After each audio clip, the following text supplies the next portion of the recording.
I think so. Everybody's going to get nice and comfortable now and just kind of doze off. You wouldn't want to be the last person.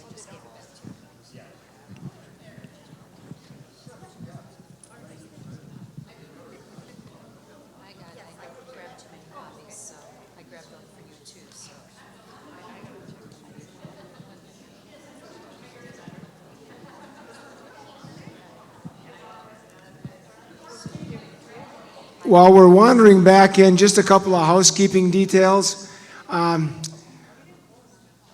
Questions were wonderful. We filled up the time. If you can remember your question and try to ask your question of each of the candidates, that would give you a much better opportunity to compare and contrast the candidates. That doesn't mean you can't come up with something you hadn't thought about, but it is helpful if you ask the same questions of all the candidates. The other thing is we're trying to videotape this and record it for the board, and I've given up. I know you're not going to walk to the microphones. Is there somebody on maybe this side that might walk the microphone to people, and I'll walk the microphone on this side? That would be real helpful, because the board would like to, be able to review these, and it's, like the old Johnny Carson thing. They kind of held the card up, and I guess you're not old enough to remember Johnny Carson, but the mighty Karnak, no, anyhow. Hopefully it's working. Testing. Okay. Yeah. Okay, everybody comfortable after that little break? It's my pleasure to introduce our second candidate. We'll follow the same format. She'll do a brief introduction of herself, and we'll go right into the questions. And our next candidate is Randi Anderson. Welcome, Randi. Thank you and welcome. It's so awesome to see so many people out in the audience who really have a passion for Shawano Public Schools. As you mentioned, I'm Randi Anderson. I started my education career 51 years ago. I started my professional career, I can't do the math publicly as I'm talking, take 7 years off of that. I started in Grand Forks Public Schools as a elementary teacher. I taught for 9 years in a classroom. I had the opportunity to move every grade level. I stopped briefly at first, third, fourth, fifth, and sixth. And you say, why? Because it gave me the opportunity to understand how kids learn and to be able to see and appreciate that progression that students have as they move through our system. I was a teacher on special assignment for 2 years, working alongside of teachers as we implemented a new math curriculum that was a hands-on learning curriculum. It was a wonderful opportunity to work with my peers and understand and believe in providing the professional development that allow our teachers to be successful. That opportunity led me to McCrell. McCrell is a regional educational lab out of Denver, Colorado. I loved it. Who wouldn't love getting on a plane Monday, coming home Friday, and learning about multiple systems across multiple states? I worked at the state level, I worked at the school system level, really on designing and creating standards and assessment systems. And then I moved over into the school continuous improvement. And I helped work with districts to create that aligned system to say, where are we going, where are we headed, and how are we going to get there? I loved what I was doing. I also want you to know a little bit about me. And so my husband proposed. And he said, I really would like to get married, but you can't get on a plane Monday and come home Friday. So I moved to Colorado Springs. I worked in an inner city school district as a director of assessment and accountability, where we designed an assessment systems from scratch, looking at both the formative assessment, which is that information data that we gather as classroom teachers to help our kids move and progress, and then the summative piece that says, what is it that our kids know and do at the end of the curriculum? And again, it was a great opportunity. I love working in inner city school systems that have high needs and high diversity, but I had a child. She's a beautiful girl. She'll be entering 6th grade, and she is the pride of her mom and dad. I'm not in Colorado, so I can say this. The only place I would put her in public education was the Midwest. My parents had recently retired, La Crosse, Wisconsin. So I moved. This is the other thing that I do. All those things that they say are high risk, high stress, and you're not supposed to do in 1 year. Had a baby, moved across several states, and started a new job. Loved what I was doing in La Crosse, Wisconsin. Again, same theme you're going to see. District office standards, assessment, continuous improvement. That role really helped me understand the role of the principal and work alongside the principal. So part of my job was to take that district strategic plan that we had, and I went out into the buildings, and we worked with the buildings to create the building plan that ultimately helped get us to that district strategic plan. Loved what I was doing. Had the opportunity to go into the metro. I hadn't ever worked in a large school system. I went into South Washington County as a director of curriculum and instruction for 2 reasons. One, I got to work in a system with 22,000 kids. Absolutely amazing. And I learned a lot working in a system with that many students, that many administrators, that many staff and support. And what I found working in the metro that I realized I need as an individual is relationships. I need to be able to connect. I need to be able to know who you are, what you're doing, and what you stand for. And so after that, I had an opportunity to go to Pelican Rapids.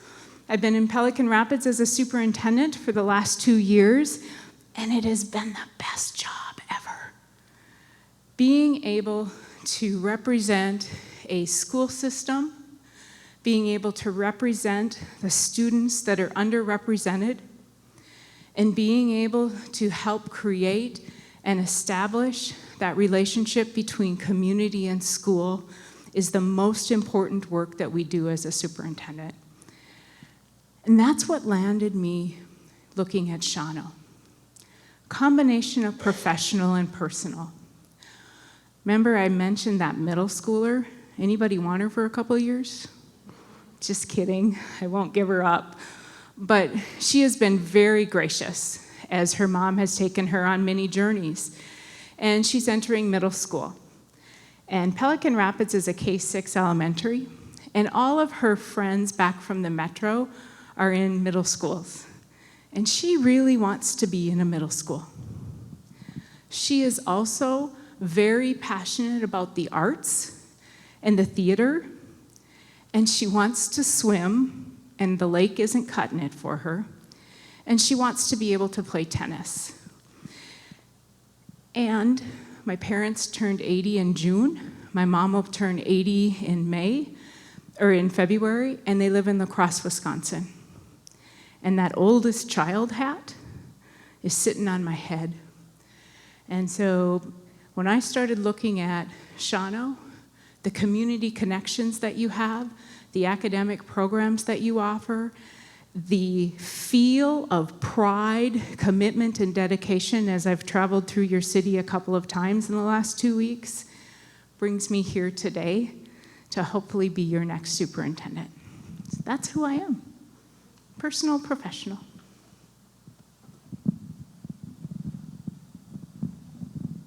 And clumsy. So in your previous roles, can you speak to your experiences working with technical education and your partnerships within the community? And then also, I do want to ask, what are the 3 things that keep you up at night worrying about public education? So we'll talk about the first one, and that is the partnerships in the community for career and tech ed, career and community education. And I'll talk about one of my pride points. And in La Crosse, Wisconsin, if you Google La Crosse, Wisconsin, you'll see that they have 2 academies for kids. They have an architectural academy and they have a health academy. That was under the design of me in the instructional position, working with the CT&E person. So we partnered with our architects and we partnered with our health facilities, and we created, the cool piece there is we do that a lot, and then we still have kids take the regular classes. What we did in La Crosse is we redesigned those classes so that they still met the math and the language standards that they need to, determined by Wisconsin, but we designed them to be related to their field and to their passion. So how do we get kids to be committed and to be valued and to believe that education serves a purpose? We hit their passion. And so they're able to start that career pathway. So that's one of the pieces that I've done. Inside of Pelican Rapids, we are working with the partnerships and having conversation with the turkey plant, having conversation with the health program. We've been trying to get the CNA program inside of our system. So it's one of the things that I'm very passionate about and I believe is important for our students to be successful as we move forward. What keeps me up at night? The 8% that didn't graduate last year, the 3 that dropped out, the 7 that I don't know where they're at. I believe in each child, and I believe public education has the hardest job ever because Shawano, we have 2,500 kids, I rounded up, and those 2,500 kids learn, think, respond differently. And as a superintendent, it's my role to remove the barriers, provide the resources to get the kids a successful academic life.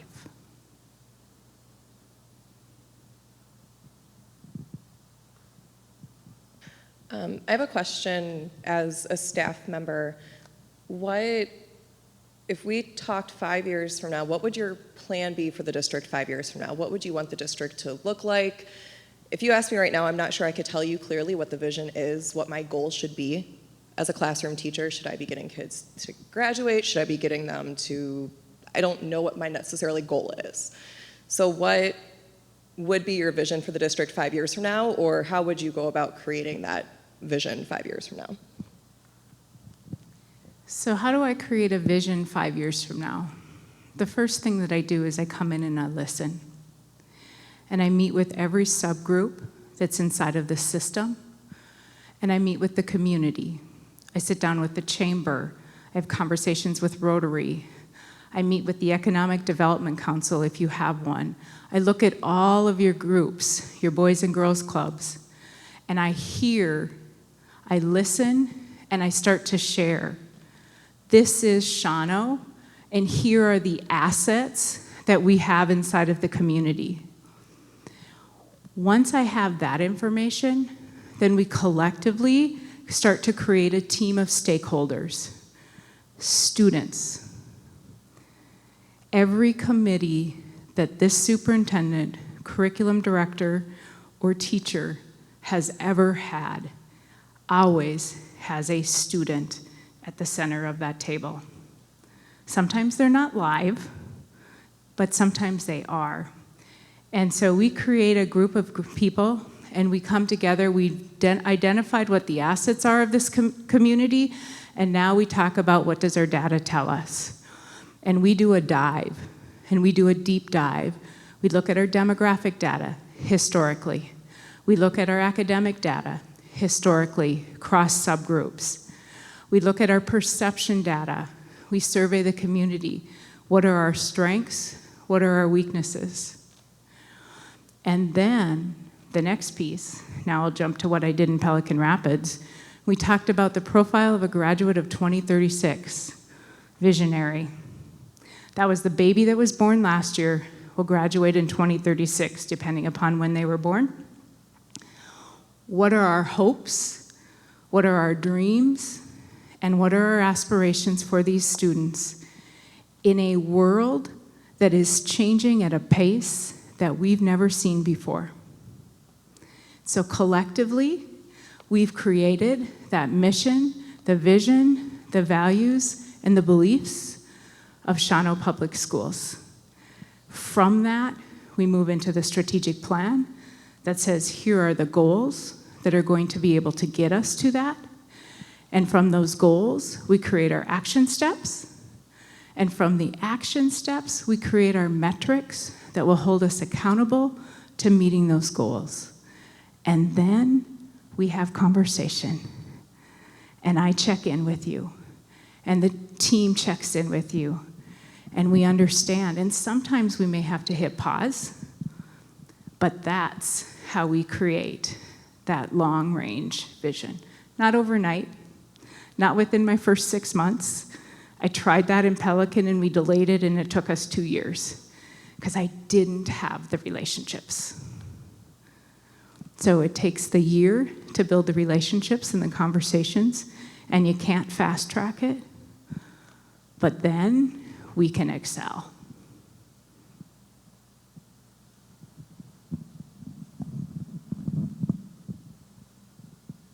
I'll go next. Hi. Does your current district have an education association? We do. What is your philosophy as far as your working relationship with the staff, particularly the education association?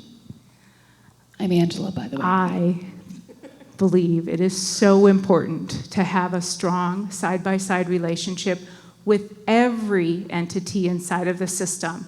We work alongside of each other, and we build a relationship to be successful.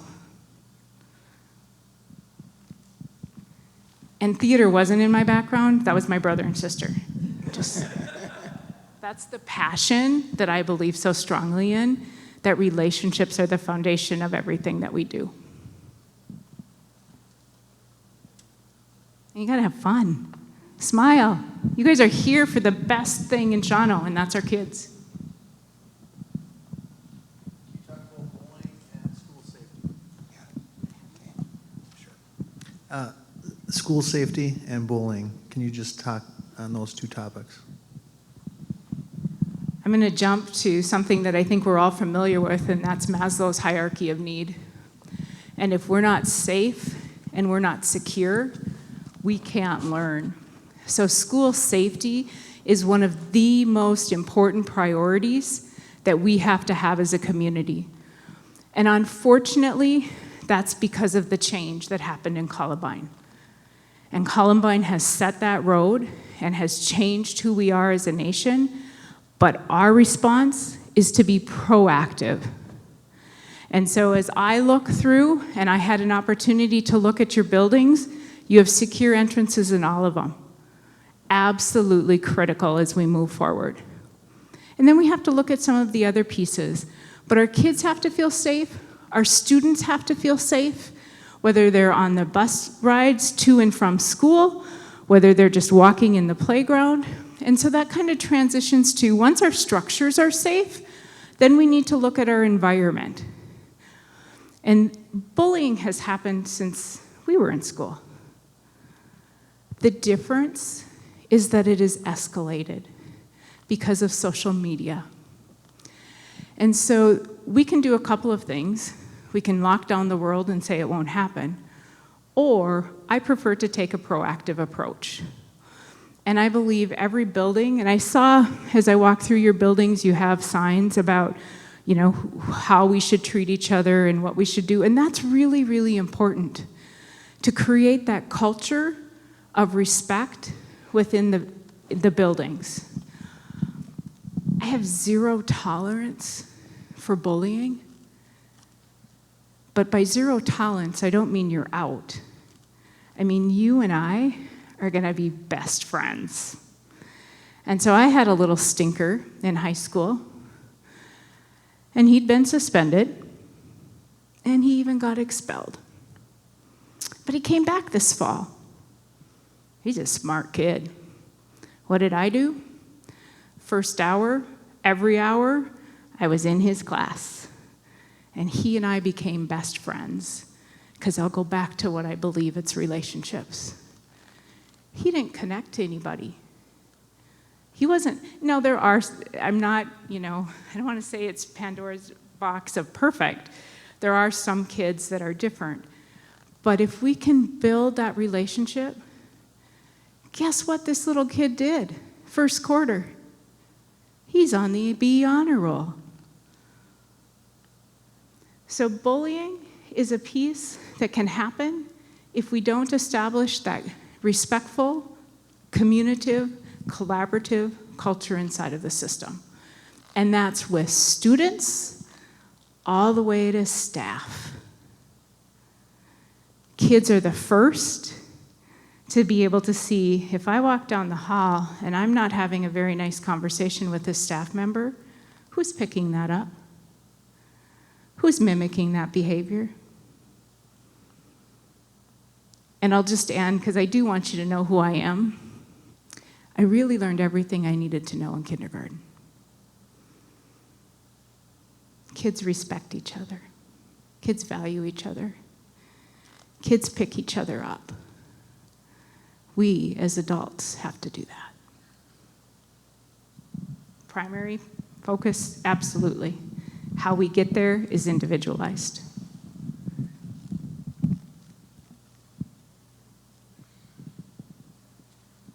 There's a lot of discussion in the community among employers questioning the job readiness, the lack of soft skills that students are coming out of high school with. So talk about your thoughts about that and the partnerships you might have with area businesses and how you're addressing that. So the one of the things that you'll hear me say often is that I can Google anything I need to know. But how I use that has to happen inside. I have to build that. So I talk about the 4 C's. Talk about communication, creativity, collaboration, and critical thinking. And those are the pieces that our businesses are saying our kids can't do. They're saying our kids can't come to a table when they graduate and be able to problem solve. And so how do we address that? We need to look at the soft side of the house inside of the content. So we've really done a great job in public education. We've been doing it for 100+ years about what kids need to know and be able to do. Where I think we have an opportunity for growth is the application of that. And so how are we setting up our system from kindergarten all the way through, where kids have the opportunity to create. They have an opportunity to collaborate. They have an opportunity to critically think and resilience. One of the things, and I think it was a board member that I was talking to earlier this evening, where kids don't have the resilience when they get out into their job. And if they struggle, they quit. And so how do we teach that resilience inside of our classroom? And I'll be honest with you, I'm not the expert here. I've been out of the classroom, if you looked at my resume, for a long time. But our teachers know how to do that. So having conversations and leveraging our teacher expertise to be able to say, how can we get this embedded? Because the other thing that we know is isolation is in and out. And what we want them to be able to do is to carry it through. So addressing the 4 C's is really, really important. The other piece, and Wisconsin does a much better job than Minnesota, I'll be honest, is the whole career pathways. And so providing students the opportunity, starting in 8th grade. So in 8th grade in Eden Prairie, what we did is we gave the kids the Plan and the Explore and the career academic side of it. So we let them tell us what they were interested in, and then we had the classes in place for them to be able to get an idea of what worked and what didn't work. And you'd be, maybe not, I was, really surprised with kids who said, I really want to go down this road. And then you start to have a conversation with them, and they said they wanted to be a doctor, but they don't like blood. But you put them in a CNA class, they have an opportunity to gain that skill, helps them move through the workforce, but they haven't wasted 4 years in college in a field that they're not ready for. It's a delicate balance because we can also push kids through a system too fast that way, and that's not what I'm suggesting. What I'm suggesting is that we give them an opportunity to explore and build those partnerships with our workforce. So I'll be honest, I was looking at Shawano I can't cite your industry piece, but one of the questions that I have is, what partnerships does Pelican Rapids had, guilty, Shawano have with the local district to get our students out in that workforce? Do they have an opportunity to be out there in the summer? Do they have an opportunity to be out there during the school year? And how can we connect and leverage that so that it's a win-win for the school and it's a win-win for the industry? I don't stand still either. Sorry.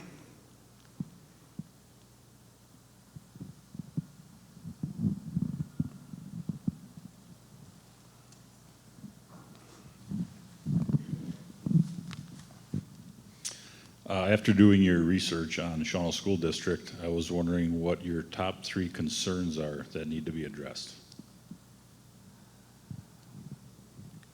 To listen, to understand, and to respect the community.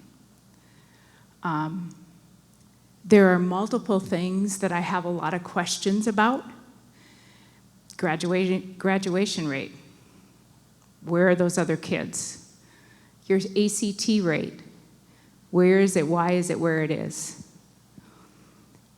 Your expectations, your attendance, your discipline. I have a lot of questions, but I don't have any, this is what Shawano needs to do, because I don't know you. I have done my research, and I have ideas, but I really need to hear from you. I need to hear from the custodial staff.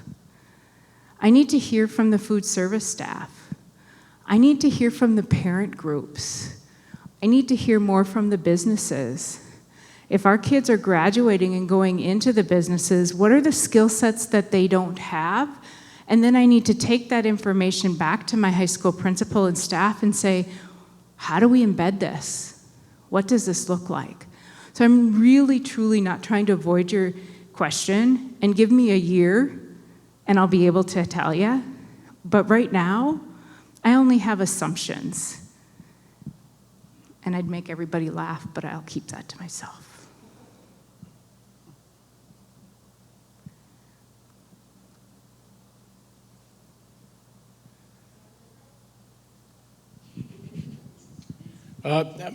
My question earlier dealt with career and technical education and blending core curriculum, and I think you've done a great job at explaining your visions, your philosophies on that. Have you seen any improvement in test scores from blending the CTE area curriculum and with core curriculum together with these students?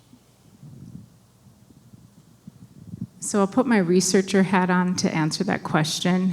And the answer is that there's never a direct correlation. And so I can look at that and say, yes, because what have we done? So when you have started to bring your career and tech ed classes into your academic classes and provide those opportunities for your students, what are you tapping on the student? Their passion, right? Purpose. So what happens when you tap passion and purpose? My participation and my achievement go up. So long of the short, I truly believe that when it is successful, it has a positive impact. And you could look at Lakeville public schools in the cities. You could look at La Crosse, Wisconsin, and what's happened with some of theirs with the charters that we've put in there, and you'd see that the scores have gone up a little over a period of time. The question is it that, or is it all the other things that we've messed with in the system?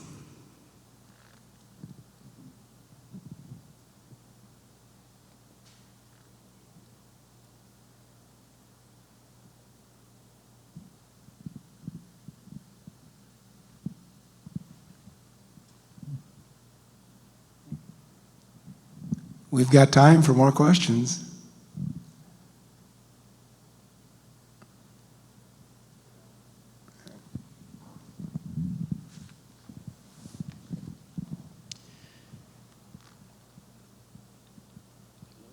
have about 2,500 students in our district, and there are 8 other districts in our general region, North Central, Northeast, that have comparable enrollments. And our compensation package is below all of those districts from anywhere between $7,000 to $13,000. And I'm wondering if you see salary and benefits as a factor in teacher retention and teacher morale, and what you might do to help address the sharp break between Shawano and all of those other districts. So you might not like this answer, but and then I'll move on to what I believe. Research will tell you, one of the things that I did in Colorado Springs was I wrote a $5 million teacher incentive grant, co-authored it with the superintendent for recruitment and retention of highly qualified teachers. In doing that research, what we know about teachers is money, and if we think about that starting salary, which was $17,500 in 1989 when I started, that didn't drive why I'm in public education. So classroom teachers didn't go into education to get rich. But what classroom teachers did go into education to be is valued, respected, honored, and trusted for the work that they did. Based on what I have read, we, administration, need to partner with our teachers union and build a strong relationship. And we need to understand where you're coming from and what you need. And ultimately, at the end of the day, the superintendent hat has to balance a budget. So I will be honest, the teachers are the most important position when we're talking about the education of our child. How we can compensate you has to be built on the back of a balanced budget. So working with you to be able to say, how do we move it forward? I will tell you that I come from a district that has the best salary schedule and benefits in the area because we have prided, and this is before me because I've only been there 2 years, prided that teaching staff and valued that teaching staff. Now that being said, again, I got to balance a budget. So is it important? Absolutely. But I would bet if you pull back and go deep into your heart, it's about being valued, about being respected and honored for the work that you do, and being compensated so that you can live, which is very, very important.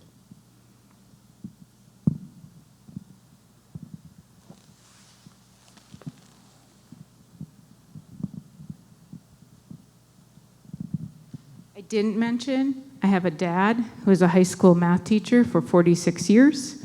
I have a mom who was school board president for 15. So when I started my introduction and said I started education 51 years ago, I started education 51 years ago.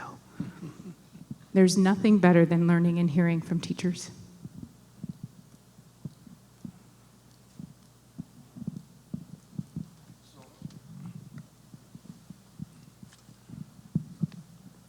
Have you been a part of districts with one-on-one technology? Yes. Okay, that being said,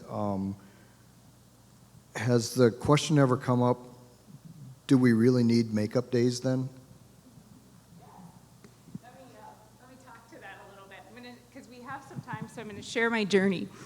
So I took the position in South Washington County because I like to be challenged, I like to learn, and I like to grow. And I read South Washington County's strategic plan, and it said, you will be 100% digital by 2015. I was the curriculum director. I didn't know what digital was. How sad is that? I had a huge learning curve. Came into South Washington County, we had Pathways to Park, which was our highest need, highest poverty buildings, And my assistant soup looked at me and said, we are rolling out one-to-one. We started this a year ago. This is key to that one-to-one success. We started it a year ago. We built professional development opportunities for our teachers because it's not about the device. It's about what we do with that device.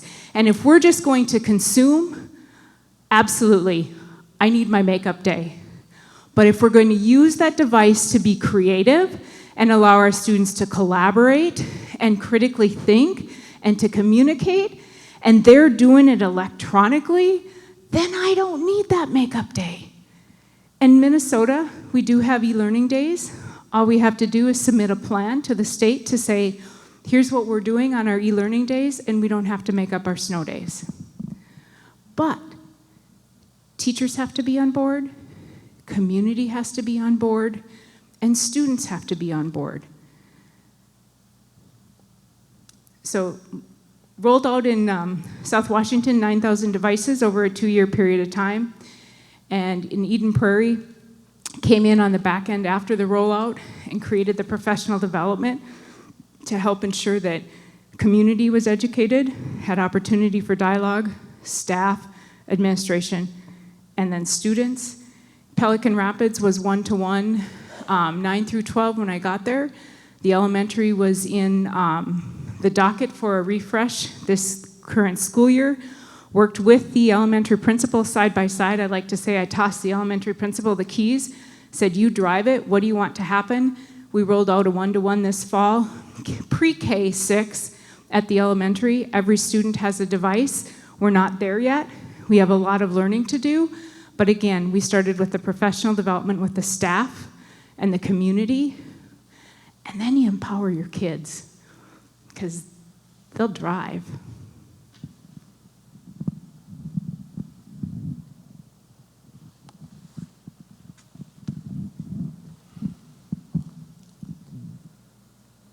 Any other questions?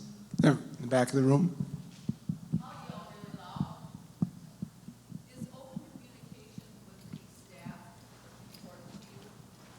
If it is, how do you accomplish it? Oh, thank you. Is open communication with the staff important to you? And if it is, how do you accomplish it? Again, open communication is the only thing that will help establish the trust and the relationship between the staff. So one of the pieces that I do on a regular basis is block off calendar time so that I can be out in the buildings. And that's just for me to walk through. From those walkthroughs, I will send out 5 positive notes every week to the staff, custodial staff, food service staff, secretarial staff, or teaching staff, just saying, hey, was in your classroom, really, thanks for sharing. The other piece, when we are in the transition, which I think Shauna was gonna go through, Pelican Rapids, new superintendent, I communicate on a regular basis. There's a newsletter that goes out 4 times a year that has a superintendent memo on it. There's a front page on the website that has that same information. As we were going through budget cuts, I sent out, first I had face-to-face, then I sent up a follow-up monthly communication out to the staff, and then more importantly, I was out in the building to hear what they were saying and what we were doing. We had to cut, well, that's the board's decision. We needed to cut 10%, we ended up with 8%. We're gonna be making more reductions. But that communication is what helped the union work with us as we moved through that process. So ongoing communication, frequent communication. The other piece is translation. So in Pelican Rapids, when we send out notes, we have to translate them both in Hispanic, Somali's a little harder, but we try, and then English. I also think formal communication, so we talked about newsletter, we talked about the memos that I sent out monthly to the staff, but I also use Twitter, we use Facebook, so that that information is getting out multiple times so that people are able to see it.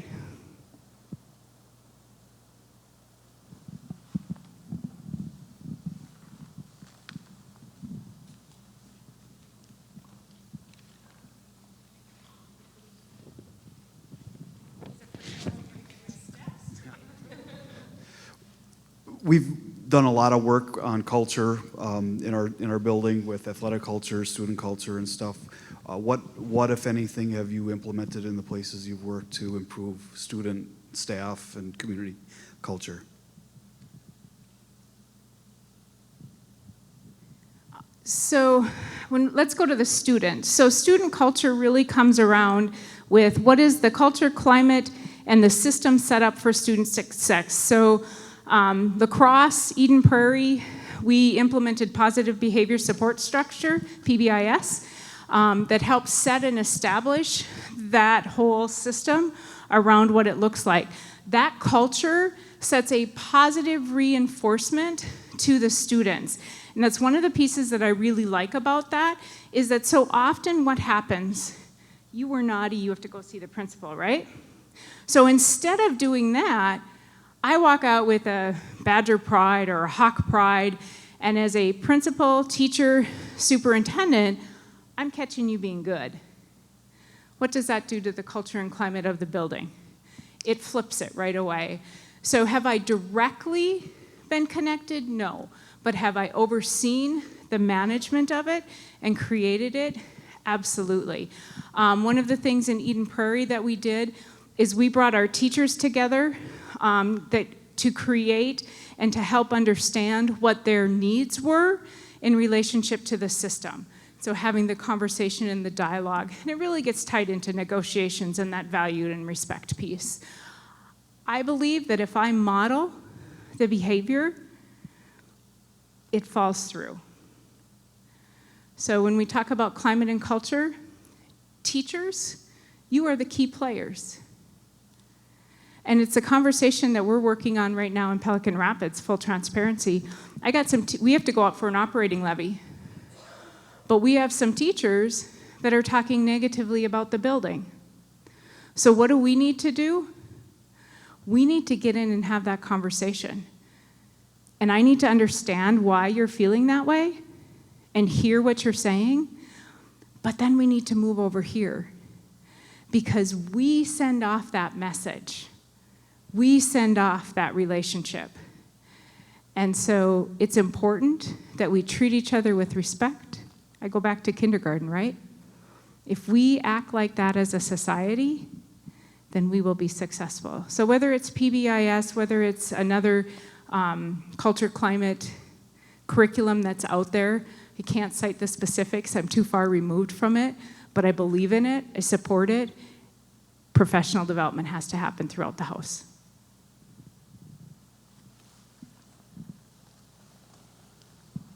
We have time for one or two more questions. I'm going to put somebody on the spot. I want to hear from you. Come on, guys.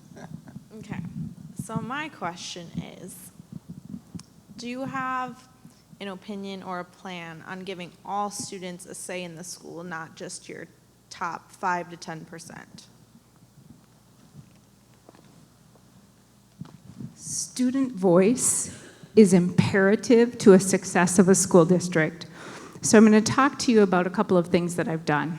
One of the things that I'm most proud of is if you look at Pelican Rapids' website, you will see 2 students that sit on the board. We changed our policy and created a policy that we have 2 students. We have a junior and a senior. The junior is a 2-year term. The senior is this year is just a 1-year term.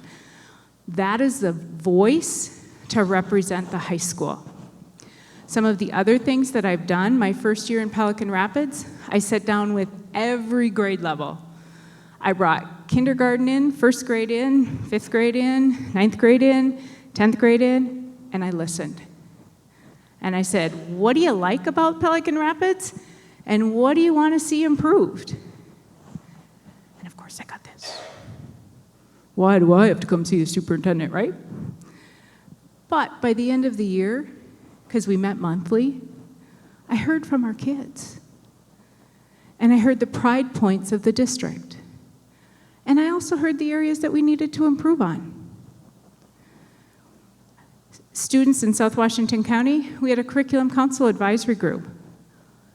Every building had representation, and we met with those kids 4 times a year, or students 4 times a year, and they talked about what they liked and what they didn't like.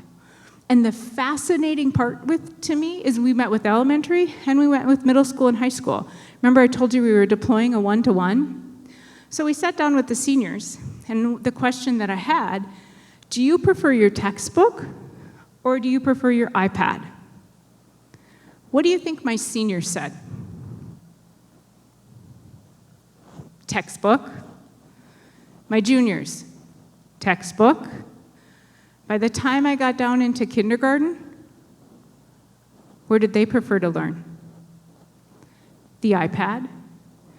What did that tell me? It's change. Some is convenience, some is choice, right? But it's change. So student voice is extremely important. We need to listen, we need to hear, but I'll also be honest with you, when you come to me and tell me I need to create better lunches, there's only so much I can do. So it's also a piece where kids, students, start to understand the bigger picture. But students, going back to your question, know how to handle bullying. We just need to ask them. I think we're going to have to wrap it up unless there's one burning final question. Otherwise, I need to get Randi on to her next interview. Anything? Thank you so much for your time tonight and your dedication to Shawano.